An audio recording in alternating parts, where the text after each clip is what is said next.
Well, friends, in today's gospel, we have yet another resurrection story, but not one that takes place in the temple or some type of palace or even a church. It takes place on a beach at breakfast with grilled fish and bread. Now, for those of us who know St. Bart's, that image doesn't feel all that distant, does it? I think of places like Colombier or Celine or Petit Cul-de-sac, those more secluded, undeveloped beaches where you might spot people setting up a picnic or sharing a quiet meal together. Sure, technically we're not supposed to be lighting fires on the sand, but it wouldn't be impossible to imagine a little group gathering there with some bread, maybe a few fillets from a local catch, something simple to share. Quiet, peaceful, sacred. It's the kind of place where Jesus might still meet us.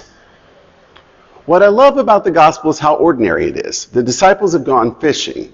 They're probably tired, uncertain what's next. They've seen the risen Christ, yes, but what do you do with that? How do you live a resurrected life? So they go back to something familiar. They go fishing.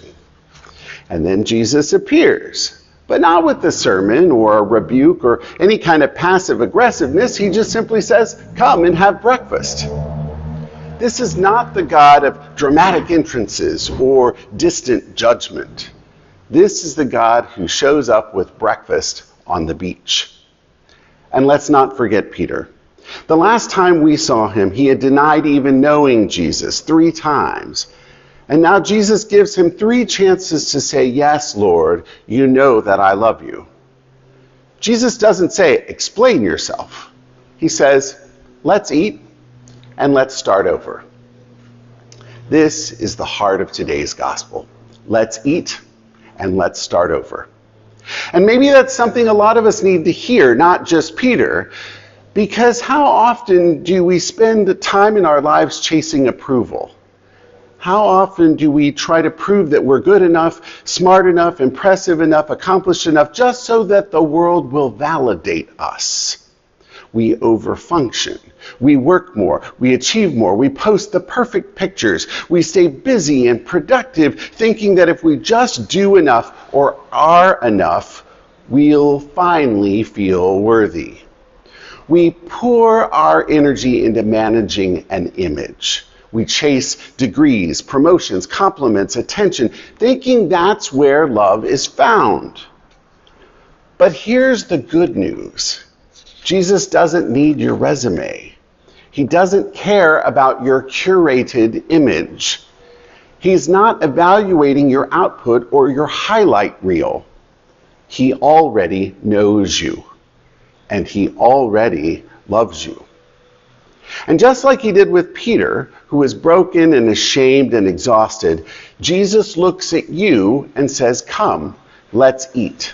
Let's start again." You don't need to earn it. You don't need to prove anything. You are enough right here, right now. And the one who created you has already set the table. The resurrected Jesus doesn't keep score. He cooks breakfast. And Peter isn't the only one whose life is turned around.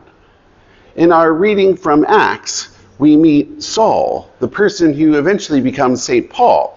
Saul is the persecutor of Christians, feared by the early church. He's a terrible man. He's literally going everywhere trying to destroy Christian communities one by one, going everywhere with cruelty and unbridled and unchecked zeal.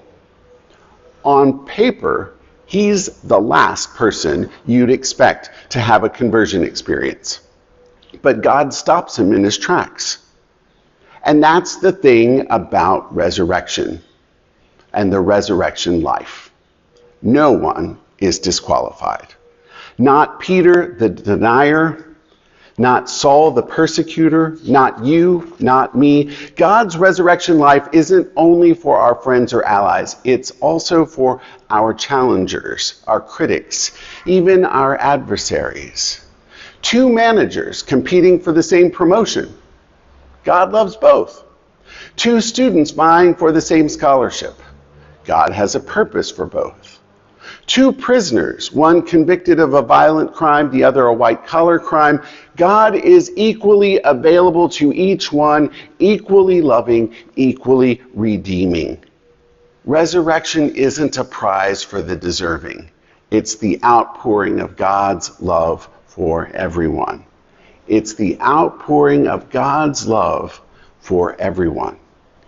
And we get to witness signs of that resurrection love here in this island community, not just in sacred rituals or Sunday worship, but in the life of the people. We see it in community festivals that have spiritual depth, like Mardi Gras and Carnival, Ash Wednesday, Easter, Christmas, All Saints Day, when the cemetery over by the airport is lit up with candles, flickering reminders that life continues even after death.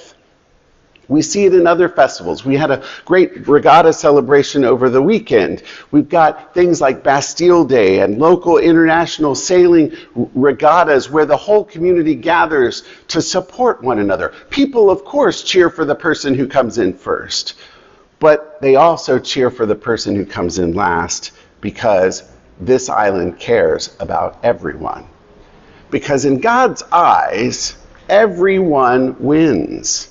That's the kind of community Jesus formed on that secluded beach. A community not based on past success or failures, but one built on love, grace, and nourishment. So if you're here this morning wondering what the risen Christ might say to you, maybe it's this: come, sit down, let's eat, let's start again. Because the love of God is persistent, it's patient, it's kind. It's always available to you. And yes, it's even delicious.